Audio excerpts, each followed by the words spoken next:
Hi, this is Ruth Theresa with One Inspiring Woman, and today I'm explaining a terminology that a lot of people don't understand, but I think it's really important to understand and really kind of get a better understanding of a narcissistic assistant and how they work and how they don't work, and kind of the crazy relationship that they have together, the narcissistic and the assistant. So we're going to talk all about that.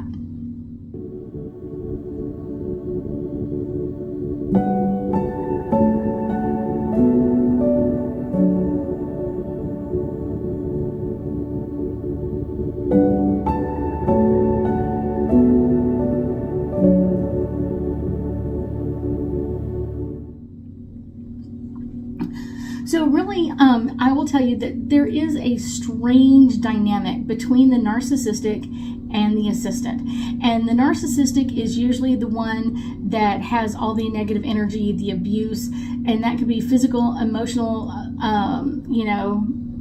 sexual, all of that can be part of that component of it. But the assistant is kind of what makes it all kind of come together, like an assistant of anybody, like they're kind of making everything come together. So there are some strange weirdness with this, is really being around a narcissistic. Almost everybody has like some abuse from the narcissistic, because the narcissistic is unable to deal with life normally, kind of like they can't deal with that, and so they've got to kind of be in control of everyone and everything around them.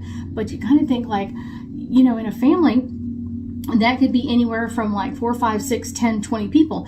That's a lot of people to try to control. So they really do require an assistant at some point. And so we're going to talk just about the narcissistic and the narcissistic assistant like dynamics.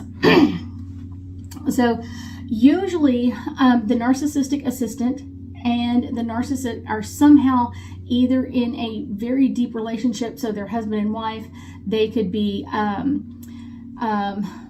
like parent and child, but they're going to be something that's really, really connected. And a lot of times it's someone that's going to stay in your life for a long period of time.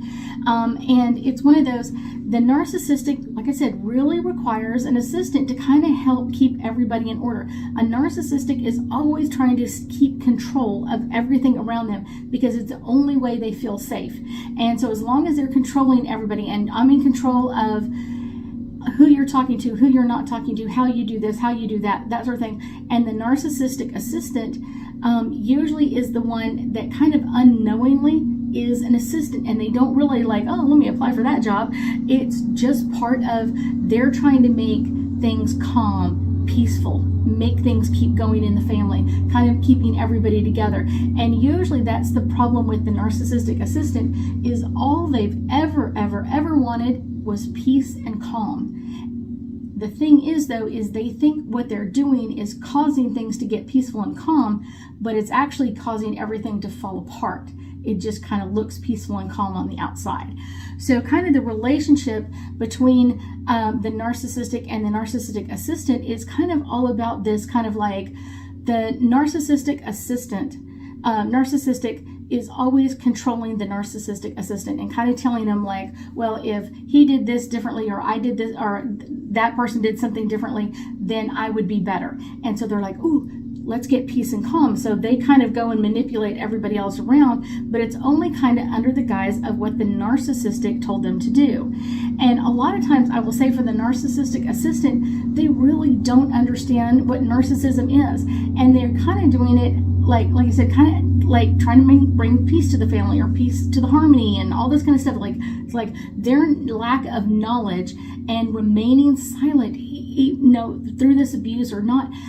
It's one of those, or seeing things or hearing things, like it's kind of like they're trying to find peace. And a lot of times the narcissistic assistant has been grown up in a narcissistic family, so they were already kind of like pre-trained for this, or that they're kind of always seeking validation from others, like, am I doing the right thing? But their silence is really always encouraging, kind of like cheering the narcissistic on, because they're not saying anything, I can go and do whatever I want.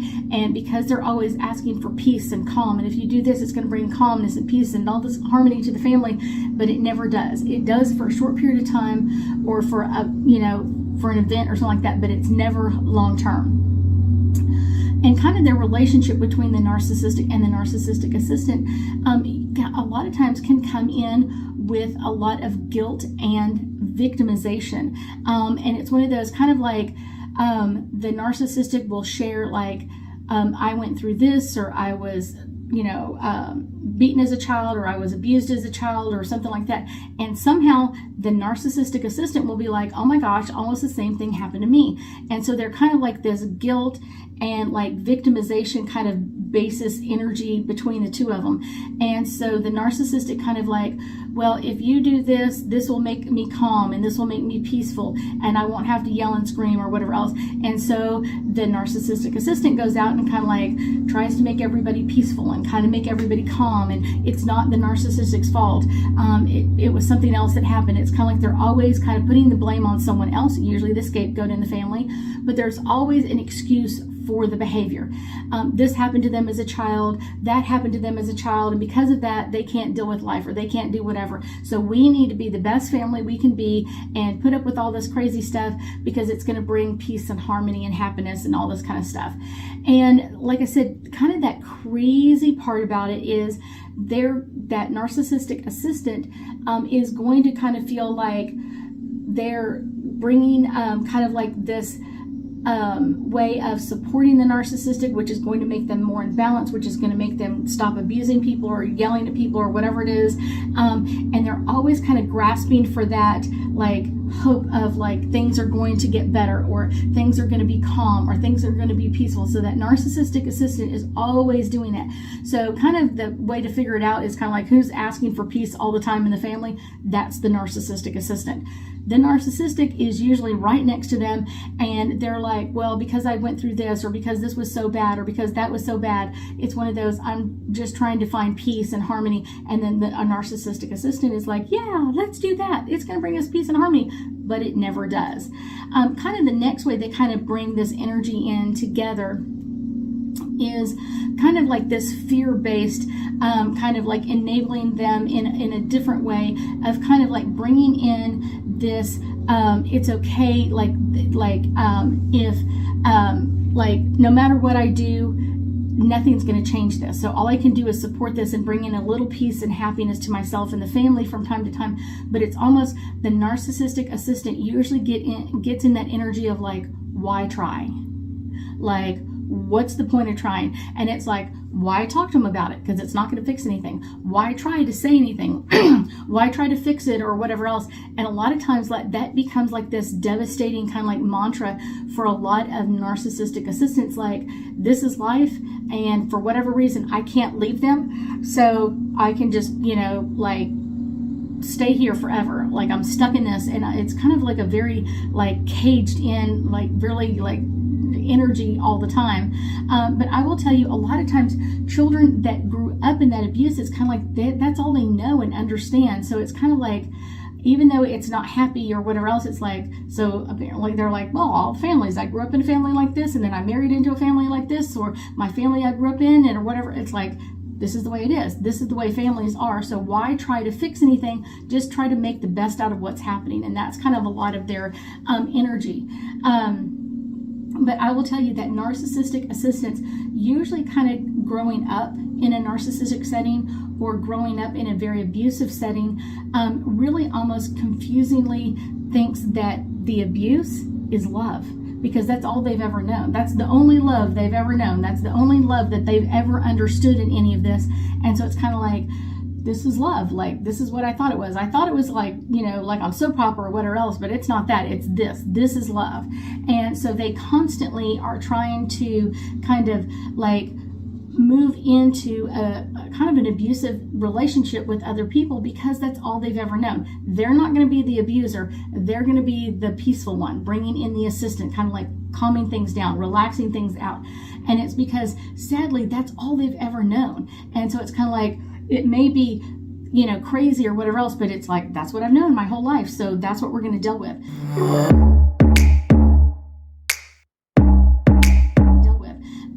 And they have a very unhealthy like insight into love, a very unhealthy kind of like way of dealing with love, because their whole thing of being loved has been skewed by their family they grew up in or the family they married into. So it's kind of like crazy like that.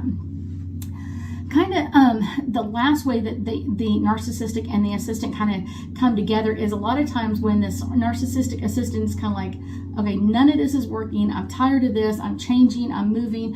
A lot of times that narcissistic will drag them back into the relationship, because it's kind of like almost like breadcrumbing. Like, I'll change. I'll get better. I'll go to therapy. I'll do this. I'll fix this or whatever else. And it's literally like the horribly sad part about it is they never intended changing. They just said it so the person would stay.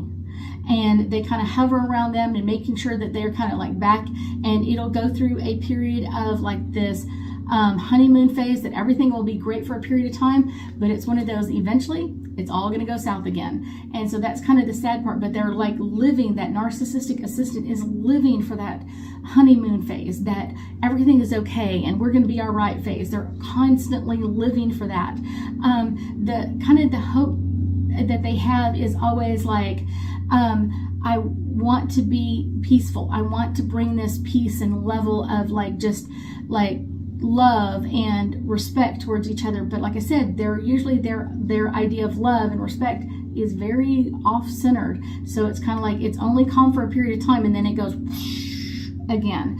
And that's kind of the way that their cycles go through. Narcissistics, their enablers, and kind of their families. So like energy comes in and it's one of those, like they'll go through a honeymoon phase for a period of time and then it'll calm down and kind of get back to where it was before, and then all of a sudden it'll get way worse and then come back to that normal stage. And then eventually when someone's like, I'm out of here, I can't deal with this, the scapegoat wants to leave, the victimization isn't working or anything else, they'll go through that honeymoon phase. Okay, you're the best, you're the greatest or whatever else, and it'll go back to that normal level and then it'll dip down again, because narcissistics can really only hold down the crazy for a period of time. And so they have these episodes of just crazy, all out, like, oh my gosh, this is insane. And then they'll calm out for a little bit. And then all of a sudden something will happen and they'll do it again. But they'll have like bits of like normal life, or like what I call is the honeymoon phase, and it only lasts for a period of time, because it's one of those, like, it's really taxing on them. It's taxing on the narcissistic to try to keep that crazy stuff down. And so that's kind of one of those like, hey, this isn't working for me. But I guarantee you it is not a good relationship. Usually the narcissistic assistant goes through a lot of abuse, and it's may not be the same abuse that the narcissistic is doing to everybody else, but there's still abuse. And it's one of those, like, it's very tragic. And it's one of those, a lot of times, like I said, they are a victim of abuse themselves. And so that can just be overwhelming for them. Like, I don't know what real love is. And a lot of times when they get out of the relationship, if they ever do, they have no idea what real love is like. They have no concept, no clue about any of it. And that can be kind of disheartening, because it's like they didn't realize what they were doing was causing so much more harm. What they thought they were just making things peaceful, and that's what they always wanted, was that honeymoon phase, that peaceful phase. But it's one of those, but to get through that peaceful phase, you had to go through the arguments. But the more they tried to hush everybody up, the deeper that depression got for everybody, the more abuse that got lumped on them or anything else. And then you did have a little bit of that honeymoon phase, but it really usually doesn't last near as long as they would hope. So let's get some angel cards going and hopefully get us a little bit more information about kind of the relationship between a narcissistic and a narcissistic assistant. Our first card is retreat. Kind of the first thing to do is kind of, if you think you're that assistant, kind of take a step back. If you're always the one that's looking for the peace, you're always looking for the calmness, you're always like hoping that everything will calm out again. If you're the one who's doing that, take some time and really think about the relationship that you have. Kind of do that retreat, kind of like take that time to really think about it, and kind of like, what is your position, or what is your place in the family? And if required, get help. That will help you more than anything. Going to a counselor, going to someone, a therapist that can help you kind of like see it for what it is. It will change things. Divine guidance. If you are watching this and you think you are, most likely you are a narcissistic assistant, and that's not a bad thing. Realize that's what you are, and hopefully get yourself some help and get out of the situation, because all you're doing is being the assistant and allowing the abuse to grow and keep going. And so basically you're raising your family, or been in a family that's just been abused and abused and abused. And really a lot of times, like, they really don't know what real love is. It takes a long time to get there. New beginnings. There's always a great new beginning when you start out, like getting a new understanding of who you are and what you bring into this world. And when you really do, that one of the new beginnings that you're going to get that you may not have ever had is true peace, true harmony, true just like relaxation. Because if you're living or grown up in a narcissistic family, or living in one now, you've really never known peace. You've always had, like, you're always like on the edge of a nervous breakdown, or energy all over the place, because it's like, when is the narcissistic going to go off again? When is the family going to not do what he or she wanted them to do and freak out again? So it's one of those, like, just wait, it's coming. Spiritual growth, I will say, is really kind of your method to getting you some assistance and kind of seeing it for what you've done in the past. And don't hang on to the guilt, because it's like you're just as much a victim as anybody else in the whole situation. It's one of those, you may not have had as much, you've had it differently. You may not have had as much physical abuse, but you had mental and emotional abuse. And so that's what I'm saying, is like, you're kind of like, what? Yeah, that's kind of the stuff that goes on in this kind of dynamics with a narcissistic and a narcissistic assistant. So make sure that you are getting help, not only for you, but for your family and everybody involved, because that's the only thing that's going to bring anybody any peace or happiness. I thank you so much for joining me today, and I know that we'll be talking again soon.